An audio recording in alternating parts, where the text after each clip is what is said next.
Gemini season is the time you refine your mind and speak with intention. Gemini season isn't about saying more, it's about knowing what's actually worth communicating. This is the time where energy starts to speed up, it becomes mental, and starts to ask what is actually worthy of your attention. Welcome back to Beauty by Design. If Taurus season was about the body, Gemini is definitely about the mind. As we transition from Taurus season and Taurus energy, that's an energy that's very much about stay, build, receive. It's fixed, right?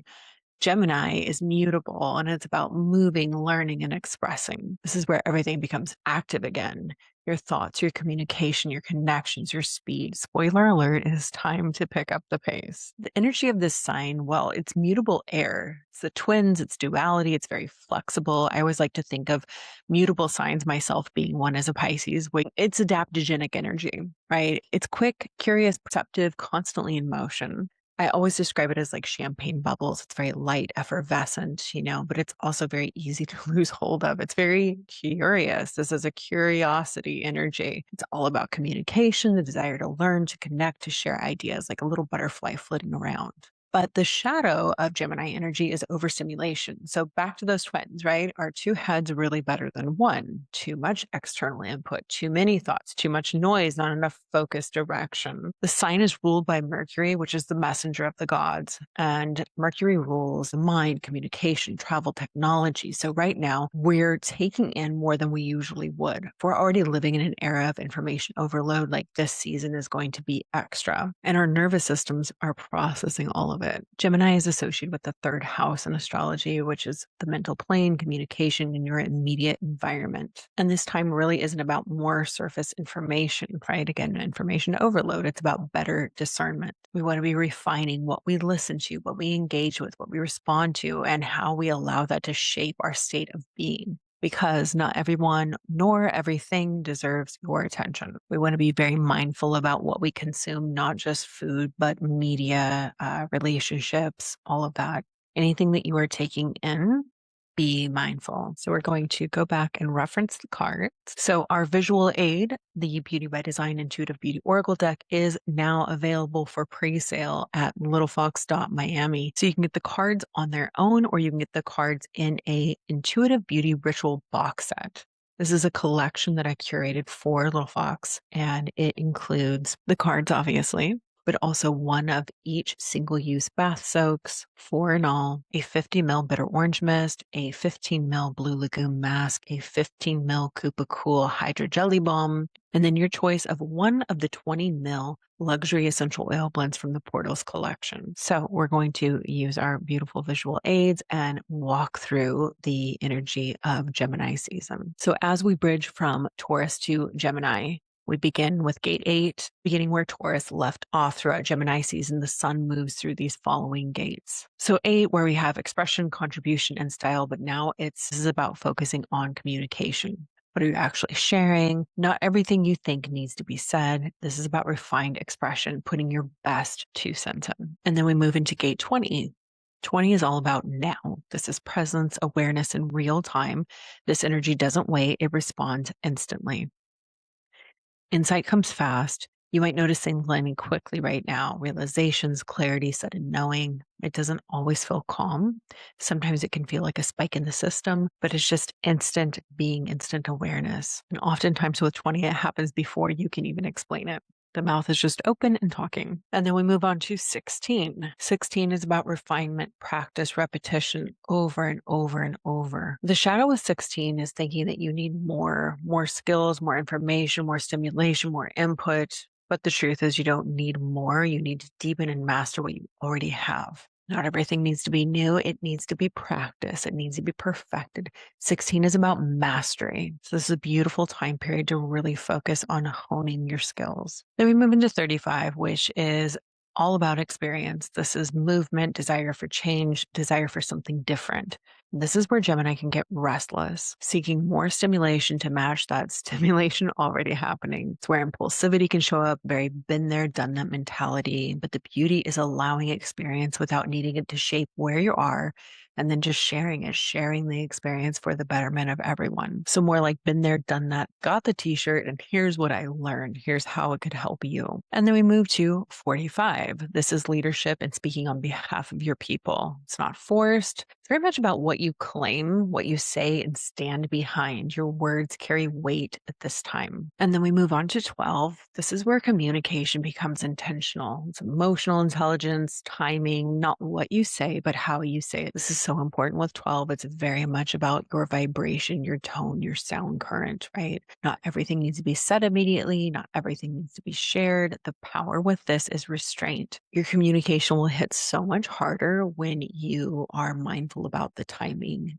the sound, the tone of your voice. And then finally, we bridge to 15 between Gemini and Cancer. The summer solstice gate. This is where we land. It's the love of humanity, understanding the extremes of the human experience, finding your natural pace. This is a nervous system piece because Gemini will like pull you into speed, but your body still needs this regulation, this being centered on love. So you're moving from expression to awareness to refinement to experience to voice, restraint, and then the human experience. This is how clarity through Gemini season is built. I also find it super fascinating that Gemini is all throat gates until you drop down into the G center, into a transcendent love gate that is about the love of people. Don't think that's a coincidence. So when it comes to beauty rituals during Gemini season, well, Gemini, the sign, rules the hands, the arms, the lungs, communication. This is a high mental activity season, which means you need rituals to regulate your nervous system, not stimulate it further. This is a time for breath work, journaling, working with your hands, manicures, energy work. When you work with your hands, you are actually getting out of your mind. And the hands are an extension of the heart. This helps calm your nervous system in a way that thinking cannot. Salt baths are always amazing for resetting. I love grapefruit and rosemary essential oils. It's very sparkly, almost medicinal scent. It's very clarifying. Coarse clear quartz for amplification and focus.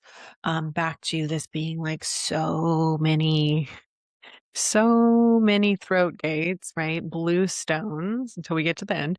Blue stones, things like blue lace agate, beautiful for this season. Calming that energy, really making you mindful about the words you speak. Your words are your wand. So it's a season to think beautifully, to speak beautifully, to act beautifully, be intentional with your words, being intentional about the way you even speak to yourself, because your words are shaping your reality. So we're going to communicate beautifully. Okay, and then on to our transits. 820 on May 22nd.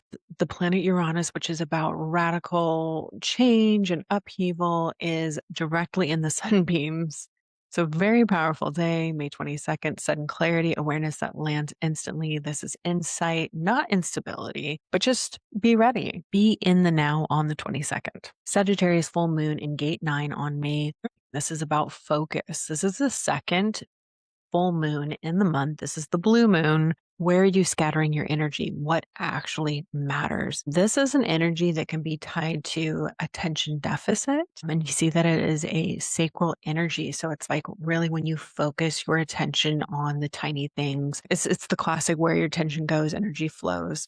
This full moon is less about doing more and more about refining what deserves your attention.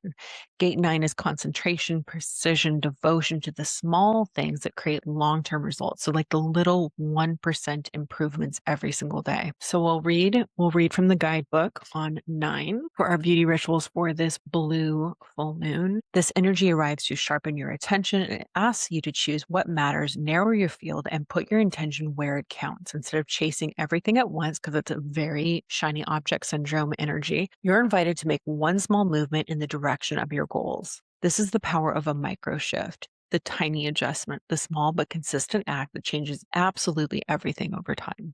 So it's very much a compounding energy. So think the full moon is shining its spotlight on the Sagittarius area of your chart, specifically in 9, specifically about the details. Your mantra here is one small step is enough. And your journal prompt is what tiny action could move something meaningful forward today? So it's small. like small micro improvements. And again, this energy reminds you that small details create big shifts. So one micro upgrade in your routine, stick with it. It could be 60 seconds of facial massage, making sure that you're applying SPF every day. Notice how these tiny actions, an extra glass of water, exfoliating more frequently, using your retinol nightly, washing your pillowcase frequently, how it all compounds over time. Create a focused ritual for your beauty. Slow down, breathe, and trust that tending to the small things brings harmony to the whole. Then on June 9th, gate 62, we have Venus conjunct Jupiter. So Venus, the planet of beauty, love, the things we value, plus Jupiter, abundance, expansion, and blessings are coming together. So these are like two very beneficial planets. They're coming together for refinement, precision in your language, and finding the beauty in the details. Then on June 14th, we have our Gemini new moon in gate 12. We're resetting communication, saying less, but meaning more.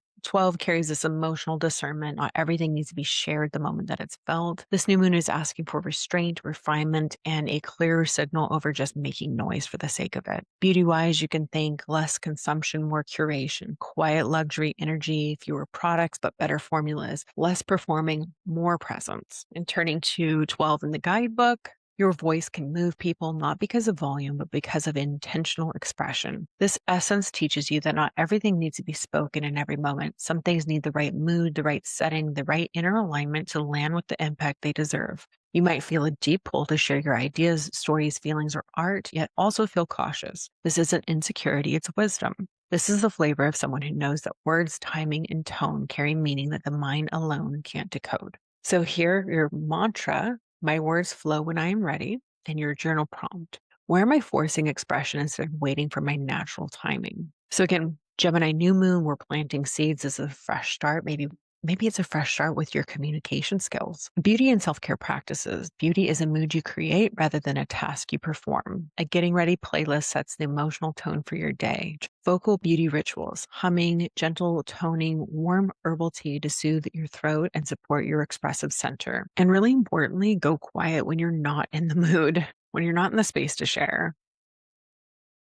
Resting your nervous system is part of your beauty routine, and then only expressing yourself when the mood is right. And then on June 19th, Chiron moves into Taurus, gate 3. So this is that bridge between Aries and Taurus. This is a big deal, right? We are healing our relationship to stability, healing relationship to chaos, and bringing order to that, and learning to trust our own process. Chiron in Taurus is going to be a big theme for the next few years. So we will definitely be coming back to this. So this is exactly where the cards come in for me, especially in a season like this, because Gemini can feel scattered and the cards give you a point of focus visually, physically, 3D, right? You pull one, it tells you where to place your attention in a clear and immediate way. Color, symbol, keywords. It lands before you have time to overthink it. And now they are finally available for pre-sale, which still feels really surreal to say, but this is exactly how they're meant to be used as part of your ritual, something you come back to every single day. I know I work with my cards every day, multiple times a day. I've been taking them to classes and events, and I'm just absolutely loving having them, of course, but also knowing that they're going to be out in the real world is very exciting. So this Gemini season, we are not doing more. We're refining what we engage with. Remember, clarity doesn't come from more input. It comes from knowing what actually matters. So go ahead, pull a card, let it land, and allow that to guide you. And until next time, of course, have a beautiful day.